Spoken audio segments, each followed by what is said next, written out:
आप सभी मित्रों को सादर नमस्कार। आज आपके समक्ष एक अत्यंत ही रोचक कथा लेकर उपस्थित हुआ हूँ। यह कथा रामायण से संबंधित है। एक बार भगवान श्री रामचंद्र और भगवान शिव में प्रलयंकारी युद्ध हुआ था। आज उसी कथा के बारे में श्रवण करते हैं। रामायण के उत्तरार्ध में एक समय ऐसा भी आता है जब श्री रामचंद्र और स्वयं महादेव के बीच न चाहते हुए भी भयंकर युद्ध हुआ था। आखिर युद्ध क्यों होता है और इसका क्या परिणाम निकलता है, आइए इस कथा के माध्यम से जानते हैं। बात उन दिनों की है जब श्री रामचंद्र जी का अश्वमेध यज्ञ चल रहा था।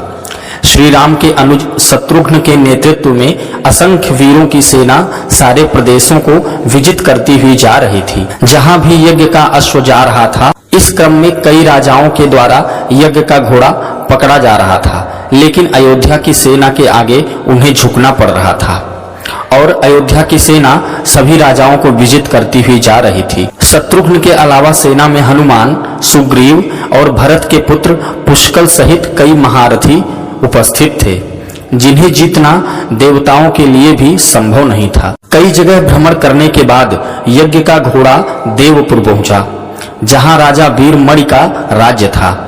राजा वीरमणि अति धर्मनिष्ठ एवं श्री राम एवं महादेव के अनन्य भक्त थे। उनके दो पुत्र थे, एक का नाम रुक्मांगद था और एक का नाम शुभांगद था। यह दोनों पुत्र अत्यंत ही वीर थे। राजा वीरमणि के भाई वीर सिंह भी एक महारथी व्यक्ति। राजा वीरमणि ने भगवान रुद्र की तपस्या कर उन्हें प्रसन्न किया था और महादेव ने उन्हें उनकी और उनके पूरे राज्य की रक्षा का वरदान भी दिया था। महादेव के द्वारा रक्षित होने के कारण कोई भी उनके राज्य पर आक्रमण करने का साहस नहीं करता था। जब अश्व उनके राज्य में पहुंचा तो राजा वीरमणि के पुत्र रुक्मांगद ने उसे बंदी बना लिया और अयोध्या के साधारण सैनिकों से कहा कि यज्ञ का घोड़ा उनके पास है, इसलिए वे जाकर शत्रुघ्न से कहें कि विधिवत युद्ध कर वह अपना अश्व छुड़ावें। जब रुक्मांगद ने ये सूचना अपने पिता को दी तो वे बड़े चिंतित हुए और अपने पुत्र से कहा कि अनजाने में तुमने श्री राम के यज्ञ का घोड़ा पकड़ लिया है।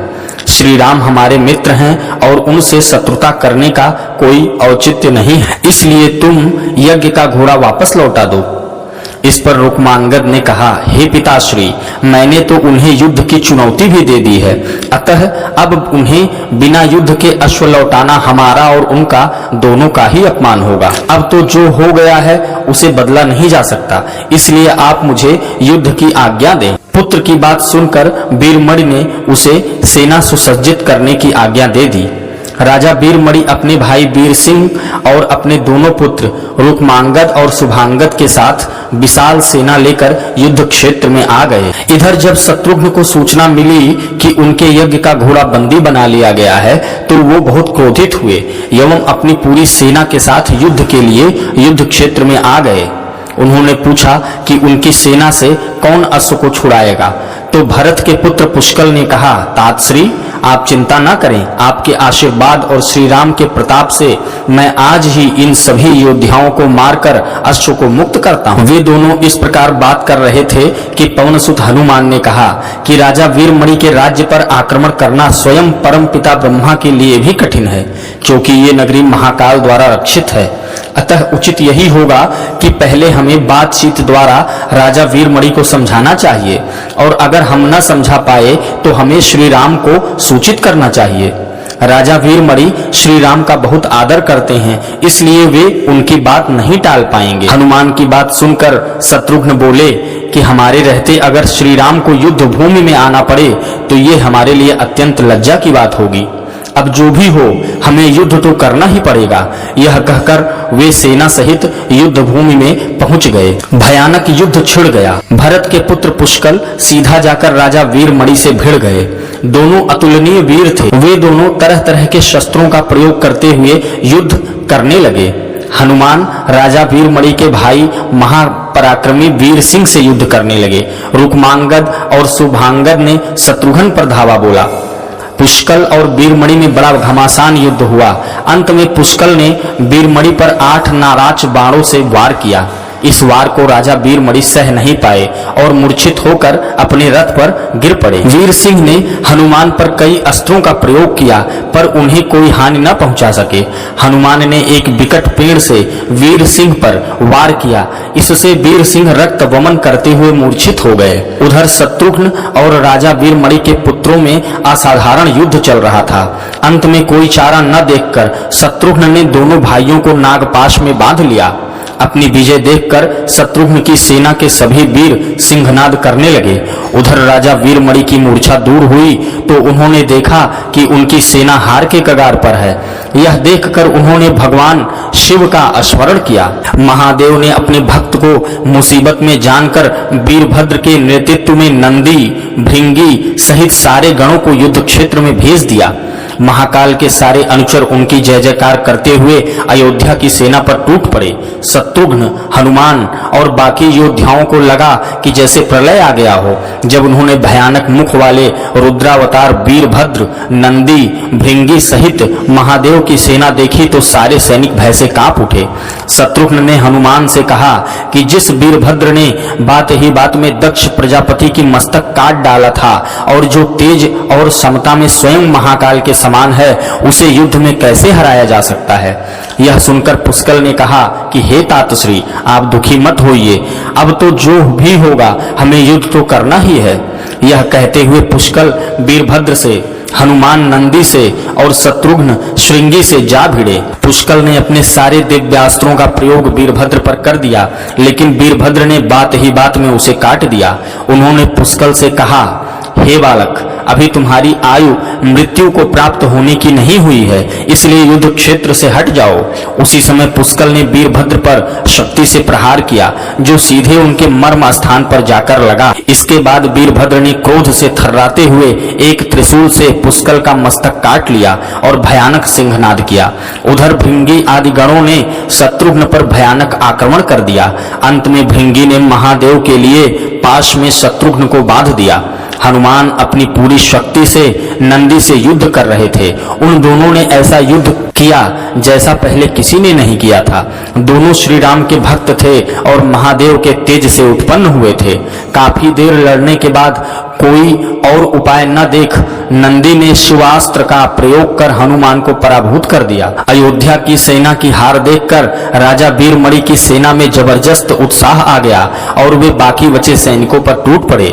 यह देख हनुमान ने शत्रुघ्न से कहा कि मैंने आपसे पहले ही कहा था कि ये नगरी महाकाल द्वारा रक्षित है, लेकिन आपने मेरी बात नहीं मानी। अब इस संकट से बचाव का एक ही उपाय है कि हम सब श्री राम को याद करें। ऐसा सुनते ही सारे सैनिक शत्रुघ्न, पुष्कल एवं हनुमान सहित श्री राम को याद करने लगे। अपने भक्तों की पुकार सुन श्री राम तत्काल ही लक्ष्मण और भरत के साथ वहां उपस्थित हो गए। अपने प्रभु को आया देख सभी हर्षित हो गए और सबको विश्वास हो गया कि अब हमारी विजय निश्चित है। श्री राम के आने पर जैसे पूरी सेना में प्राण का संचार हो गया। श्री राम ने सबसे पहले शत्रुघ्न को मुक्त कराया और उधर लक्ष्मण ने हनुमान को मुक्त करा दिया। जब श्री राम, लक्ष्मण और श्री भरत ने देखा कि पुष्कल मृत्यु को प्राप्त हो चुके हैं तो उन्हें बड़ा ही दुख हुआ। भरत तो शोक में मूर्छित ही हो गए। श्री राम ने क्रोध में आकर वीरभद्र से कहा कि तुमने जिस प्रकार पुष्कल का वध किया है उसी प्रकार अब अपने जीवन का अंत समझो। ऐसा कहते हुए श्री राम ने सारी सेना के साथ शिवगणों पर धावा बोल दिया। जल्द ही उन्हें यह पता चल गया कि शिवगणों पर साधारण अस्त्र बेकार है, इसलिए उन्होंने महर्षि विश्वामित्र द्वारा प्रदान किए गए दिव्यास्त्रों से वीरभद्र और नंदी सहित सारी सेना को विदीर्ण कर दिया।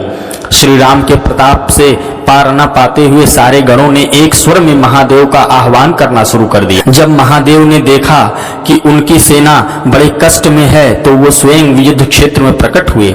इस अद्भुत दृश्य को देखने के लिए परमपिता ब्रह्मा सहित सारे देवता आकाश में उपस्थित हो गए। जब महाकाल ने युद्ध क्षेत्र में प्रवेश किया तो उनके तेज से श्री राम की सारी सेना मूर्छित हो गई। जब श्री राम ने देखा कि स्वयं महादेव रण क्षेत्र में आए हैं तो उन्होंने शस्त्र का त्याग कर भगवान रुद्र को दंडवत प्रणाम किया और उनकी स्तुति की। उन्होंने महाकाल की स्तुति करते हुए कहा कि हे सारे ब्रह्मांड के स्वामी, आपके ही प्रताप से मैंने महापराक्रमी रावण का वध किया। आप स्वयं ज्योतिर्लिंग के रूप में रामेश्वरम में पधारे। हमारा जो भी बल है वो भी आपके आशीर्वाद के फल स्वरूप ही है। ये जो अश्वमेध यज्ञ मैंने किया है वो भी आपकी इच्छा से ही हो रहा है, इसलिए हम पर कृपा करें और इस युद्ध का अंत करें। यह सुनकर भगवान रुद्र बोले, हे राम, आप स्वयं विष्णु के दूसरे रूप हैं। मेरी आपसे युद्ध करने की कोई इच्छा नहीं है, फिर भी चूंकि मैंने अपने भक्त वीरमणि को उसकी रक्षा का वरदान दिया है, इसलिए मैं इस युद्ध से पीछे भी नहीं हट सकता। अतः संकोच छोड़कर आप युद्ध करें। श्री राम ने इसे महाकाल की आज्ञा मानकर युद्ध करना शुरू किया। दोनों में महान युद्ध छिड़ गया, जिसे देखने देवता लोग आकाश में उपस्थित हो गए। श्री राम ने अपने सारे दिव्यास्त्रों का प्रयोग महाकाल पर कर दिया, पर उन्हें संतुष्ट नहीं कर सके। अंत में उन्होंने पशुपति अस्त्र का संधान किया और भगवान शिव से बोले, हे प्रभु, आपने ही मुझे ये वरदान दिया है कि आपके द्वारा प्रदत्त इस अस्त्र से त्रिलोक में कोई पराजित हुए बिना नहीं रह सकता। इसलिए हे महादेव, आपकी ही आज्ञा और इच्छा से मैं इसका प्रयोग आप पर ही करता हूँ। यह कहते हुए श्री राम जी ने वो महान दिव्यास्त्र भगवान शिव पर चला दिया। वह अस्त्र सीधा महादेव के हृदय स्थल में समा गया और भगवान रुद्र इससे संतुष्ट हो गए। उन्होंने प्रसन्नता पूर्वक श्री राम से कहा, आपने युद्ध में मुझे संतुष्ट किया है, इसलिए जो इच्छा हो वर मांग लें। इस पर श्री राम ने कहा कि हे भगवान, यहाँ इस युद्ध क्षेत्र में भ्राता भरत के पुत्र पुष्कल के साथ असंख्य योद्धा वीर गति को प्राप्त हो गए हैं, उन्हें कृपा करके जीवन दान दीजिए। महादेव ने मुस्कुराते हुए तथास्तु कहा और पुष्कल समेत दोनों ओर के सारे योद्धाओं को जीवित कर दिया।